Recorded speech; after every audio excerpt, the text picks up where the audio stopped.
Hello fellow YouTubers and welcome to Ed's Drafts. In this video I'm going to be showing this AGV K3-SV helmet that I purchased myself about a couple of weeks ago. As you see, the graphics are like so. Now I'm not going to be showing you a detailed video how it looks like on my head and how it fits and what does it look like when I'm riding my motorbike and how it feels like, but what I will do is I'll show you the graphics first of all because I wanted to show you this specific graphics of this helmet. I'll talk to you about the features what this helmet has, and then I'll talk to you what I think about this helmet in terms of driving in the city, commuting, driving on motorway, all sorts of stuff. Basically, what do I think about this helmet as a user? If you do want to see in terms of the internals of the helmet, how it's made and whatnot, there's plenty of very good videos already on YouTube because this helmet has been around for a while. So I'm not going to go through all that. For instance, Revzilla does a very good detailed in-depth video about the helmet in terms of construction, how to remove the visor, how to remove all the insides, and by the way, they're fully removable from this helmet, and other features. But I'm going to just focus as a user what do I like or what I don't like and what does it look like. So let's get started. So as you see, helmet looks like so. So these are the graphics, AGV K3-SV. The difference between K3 and K3-SV is that it has the sun visor, hence the SV. It's the yellow kind of graphics on this, and it has top like so. So it's kind of like a neutral camo design, kind of dark camo. Looks really nice. I actually do like this design. And I've tried to calibrate my camera to show you the colors as accurately as possible, so I hope I can show you that as well as I can. Now the visor obviously goes up and down, it's easily removable, and you also have a sun visor that I mentioned, so it's in the name K3-SV, and it looks like so. So pretty neat helmet, a pretty neat looking helmet overall. And it goes up and down just with this lever. What I do like about this compared to, let's say, the competitor, which is HJC IS17, which has like a spring mechanism, this is fully manual, so I don't think it's gonna wear off too much over time. I think it's gonna be fine. So that's that. Now, one thing to note in terms of this visor, it's just like pretty much every helmet out there. It doesn't have any treatment for anti-fogging. They do say that they do have something like that, but in reality, if you stop at the traffic lights and it's 6 degrees out there, and you, especially if you have this closed, it's gonna fog up pretty quickly and pretty badly. So just keep a note of that. If you're riding in winter, sorry, you will have some trouble in terms of fogging this up. Now, in terms of this having different positions, so this is the top position, and it goes all the way to the bottom, obviously. You can lift it up a bit when it's closed or when it's open. There's this lever here on the front. You flip it up and then it stays a little bit up. So as you see, there's a tiny lip compared to completely closed. What I don't like though is, unfortunately, there's no in between. So the next step is that size. It doesn't seem like too bad, but trust me, when you start riding, you kind of wish that it was somewhere here instead. Unfortunately, most of AGV helmets are like that, so you either like it or hate it. I don't really like it, but I don't hate it either. It's not a deal breaker for me. Now, K3-SV pretty much by standard comes with a pin lock insert. However, there are some versions that are sold without, so be careful. Even if you're buying K3-SV, do make sure that you have insert. The reason why I'm saying this is if it doesn't have insert, not only don't get the pin lock insert, which will remove fogging, it works perfectly fine. I highly recommend that. But on top of that, you're gonna get a visor that's not gonna be even pin lock ready. So to get it pin lock ready, you're gonna have to invest probably half price of the helmet itself. So I don't recommend you buying one without checking and making sure that it's pin lock ready. Do a favor for yourself, get a pin lock ready. With a pin lock insert, they really do work well. So that's that. You have two vents on the back here. They work well, just like any other vent.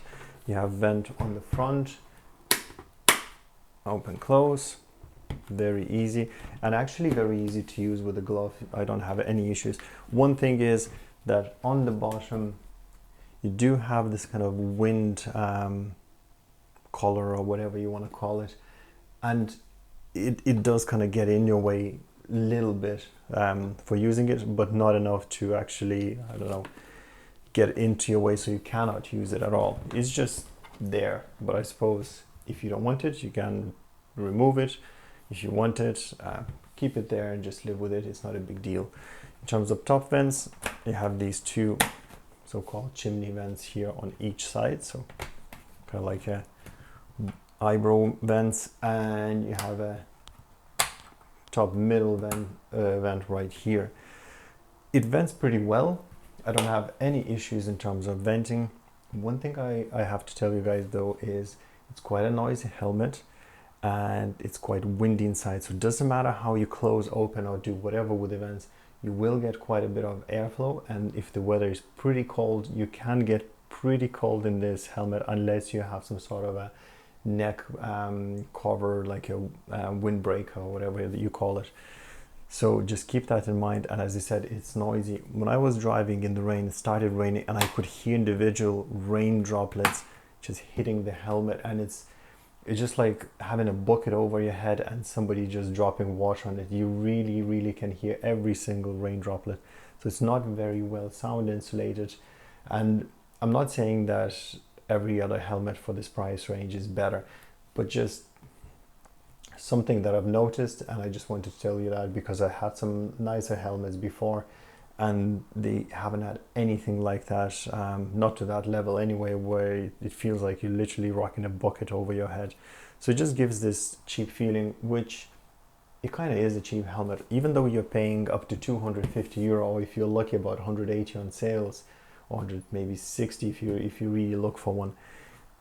It still should be better than that. Now, in terms of locking mechanism, here you just have this very nice clip-on solution which works perfectly well, no issues there at all. One thing about the internals though, I'm just going to show you a bit closer there, hope you guys can see it. So you have very nice quality materials protecting your head basically and making sure that you're comfortable. But one thing what I didn't like is these areas here. You can see that they have quite a bit, sorry for the dirt here, that's from tripod. They have already quite a bit of sagging, and I already, well, I could say already had it for 2 weeks, but I think that's only 2 weeks, and they already have this sagging on both sides of the helmet where you kind of have your strap.